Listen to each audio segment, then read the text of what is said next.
Budidaya ikan konsumsi. Pengertian budidaya ikan konsumsi. Budidaya ikan konsumsi ini adalah sebuah kegiatan yang dilakukan agar bisa memberikan bentuk hasil dan nantinya bermanfaat untuk sebuah sistem yang akan menghasilkan dalam kondisi yang dibuat oleh sistem dan bantuan manusia. Budidaya ikan konsumsi ini bisa dilakukan di dalam kolam pemancingan maupun di dalam lahan lainnya. Sedangkan ikan konsumsi sendiri diartikan sebagai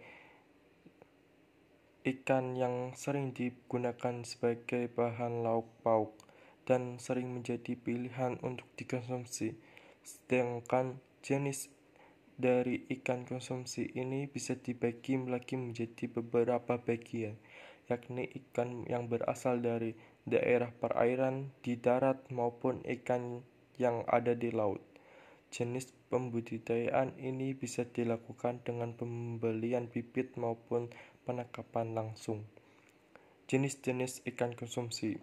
1. Ikan lele. Ikan ini merupakan ikan semua kalangan. Bagaimana tidak, di banyak tempat makanan dari yang elit sampai pedagang kaki lima pun rata-rata menyediakan menu ikan lele. Dari situlah dapat dilihat bahwa prospek budidaya ikan lele sangat cerah. Cara perawatan dalam budidaya lele juga tidak terlalu sulit dan pakan yang diberikan pun bermacam-macam, bisa dari pabrik ataupun makanan alternatif lainnya. Oleh karena itu, budidaya ikan lele ini masih menjadi usaha budidaya favorit banyak orang. Ikan nila merupakan jenis ikan air tawar yang mempunyai nilai konsumsi cukup tinggi. Bentuk tubuhnya memanjang dan pipih ke samping dan warna putih kehitaman atau kemerahan. Ikan nila berasal dari sungai Nil dan danau-danau sekitarnya. Sekarang ikan ini telah tersebar ke negara-negara di 5 benua yang beriklim tropis dan subtropis. Sedangkan di wilayah yang teriklim dingin, ikan nila tidak dapat hidup.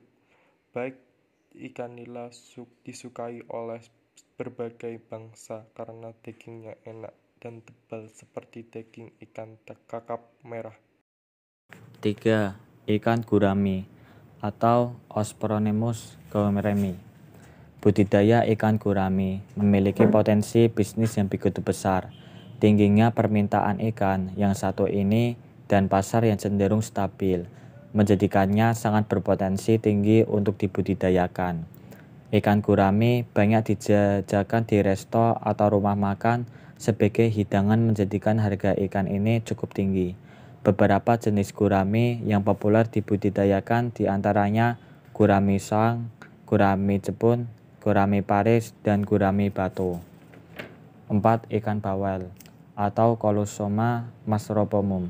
Ikan bawal merupakan satu di antaranya jenis ikan air tawar yang banyak diminati. Semakin hari, permintaan semakin tinggi untuk bawal ini. Keunggulan dari ikan yang satu ini memiliki bentuk fisik yang lebar. Dengan demikian, cocok untuk Anda yang berkeinginan bisnis budidaya ikan air tawar. Cara budidaya ikan konsumsi. 1. Wadah budidaya. Siapkan wadah budidaya sesuai dengan jenis ikan yang akan dibudidayakan dan lokasi budidaya. 2. Pemilihan benih. Penebaran benih bertujuan untuk memasukkan ikan dalam wadah budidaya dengan padat penebaran tertentu. Pilihlah benih sesuai ukuran untuk tujuan pembesaran. 3. Pembenihan penebaran benih. Hal yang perlu diperhatikan saat penebaran benih adalah kepadatan pada tiap meter persegi wadah. 4. Pola pemberian makan. Pakan menentukan keberhasilan budidaya pembesaran ikan konsumsi. 5. Pencegahan hama dan penyakit. Serangan penyakit dan gangguan hama dapat menyebabkan pertumbuhan ikan mengalami hambatan. 6. Pengelolaan kualitas air. Pengelolaan kualitas air merupakan cara pengendalian kondisi lingkungan air di dalam kolam budidaya sehingga dapat memenuhi persyaratan hidup ikan. 7. Pengontrolan pertumbuhan atau sampling, grading, dan sortasi. Pengontrolan dilakukan untuk mengecek budidaya pembesaran agar dapat tumbuh dengan baik. 8. Panen dan pasca panen. Panen dilakukan setelah ikan konsumsi mencapai bobot atau ukuran tertentu sesuai permintaan konsumen. Budidaya ikan menurut jenisnya terbagi menjadi 3. Yang pertama yaitu bidang perusahaan perikanan tangkap. Yang kedua bidang studi budidaya atau aquaculture. Dan yang ketiga yaitu bidang perusahaan pengolahan. Desain budidaya ikan konsumsi. Yang pertama, desain dan konstruksi kolam. Desain dan konstruksi kolam. Desain kolam bisa berbentuk persegi, persegi panjang, lingkaran, trapesium, segitiga, bahkan bentuk tidak beraturan. Hal tersebut disesuaikan dengan kondisi lahan dan lokasi. Bentuk kolam yang umum digunakan adalah persegi dan persegi panjang. Yang kedua yaitu desain dan konstruksi bak. Desain dan konstruksi bak. Desain adalah konstruksi bak pada dasarnya hampir sama dengan kolam. Desain dan konstruksi bak terpal atau plastik banyak digunakan dalam kegiatan budidaya ikan konsumsi. Hal ini dilakukan untuk menyiasati lahan yang terbatas dan kemudahan dalam proses pemeliharaan ikan konsumsi.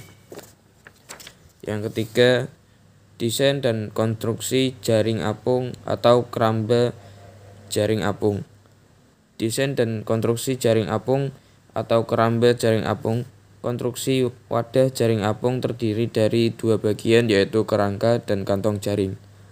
Kerangka berfungsi sebagai tempat pemasangan kantong jaring dan tempat lalu lalang orang memberi pakan dan panen. Kantong jaring apung merupakan tempat pemeliharaan ikan. Manfaat budidaya ikan konsumsi. Ada banyak sekali manfaat dari budidaya ikan konsumsi yang kali ini akan kita bahas. Berikut beragam manfaat yang didapatkan baik bagi peternak maupun para konsumen. A. Menjadi sumber pendapatan. Menjadi seorang petani, budidaya ikan konsumsi tentunya menjadi pilihan. Peluang usaha yang juga menjanjikan dan akan memberikan kesempatan untuk menghasilkan pendapatan. Karena sama dengan cara budidaya bayam, cabut melakukan budidaya ikan konsumsi akan memberikan panen yang diberikan oleh masyarakat. Yang kedua, kebutuhan gizi. Melakukan budidaya ikan konsumsi adalah upaya yang sangat berharga agar bisa memberikan kebutuhan nilai gizi. Bahkan ini merupakan salah satu upaya terbaik agar bisa memenuhi kebutuhan protein hewani yang diperlukan oleh banyak orang. Yang ketiga, permintaan yang tak berkurang. Dengan melakukan budidaya ikan konsumsi, berarti kita sudah membantu dalam menyediakan stok atau pasokan ikan bagi masyarakat selain dari melakukan penangkapan oleh para nelayan. Karena tidak selalu bisa melakukan aktivitas melaut apalagi cuaca buruk dan juga banyak permintaan akan kebutuhan ikan darat atau ikan air tawar juga. Yang keempat, ada kemudahan perawatan. Berbeda dengan cara budidaya ikan hias cupang, maka melakukan budidaya ikan konsumsi akan lebih mudah dan perawatan yang tidak terlalu sulit. Bahkan untuk melakukan budidaya ikan konsumsi tidak terlalu membutuhkan banyak lahan, bisa dioptimalkan dengan jenis lahan maupun apapun nantinya. Yang kelima, modal usaha yang minim. Manfaat lainnya dari membudidayakan ikan konsumsi adalah kemudahan dalam mengumpulkan modal, yang dimana modal yang dibutuhkan ikan yang dibutuhkan tidaklah banyak, bahkan terbilang cukup sedikit dan minim. Hanya memerlukan lahan untuk kolam pembibitan, perawatan, dan nantinya bisa untuk dipanen. F. Pekerjaan yang sederhana. Melakukan budidaya ikan konsumsi adalah pilihan terbaik jika Anda ingin melakukan aktivitas usaha yang menguntungkan, modal sedikit, dan perawatan yang mudah. Budidaya ikan konsumsi ini tidak memerlukan banyak usaha dan usaha yang berat. Banyak upaya dan usaha yang berat. Budidaya ikan konsumsi merupakan jenis peluang usaha yang mudah dan bahkan bisa ditekuni oleh siapapun tanpa ada batasan umur. Bahkan ini merupakan peluang usaha bagi yang masih belum bisa bekerja, secara penuh atau menjadikannya usaha sampingan yang akan menguntungkan.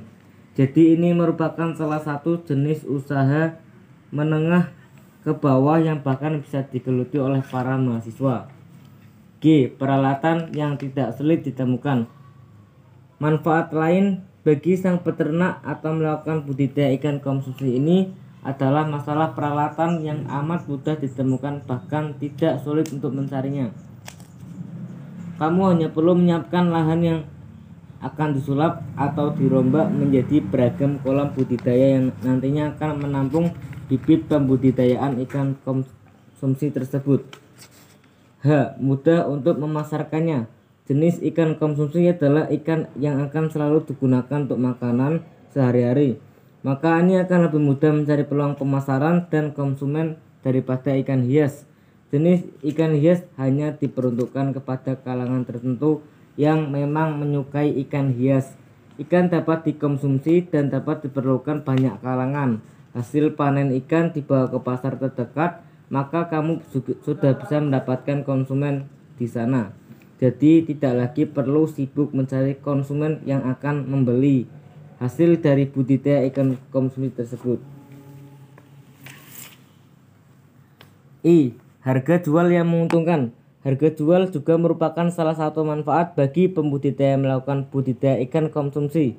Ikan konsumsi memang diperlukan setiap waktu oleh masyarakat. Dengan demikian tidak akan ada perubahan maupun penurunan harga yang signifikan.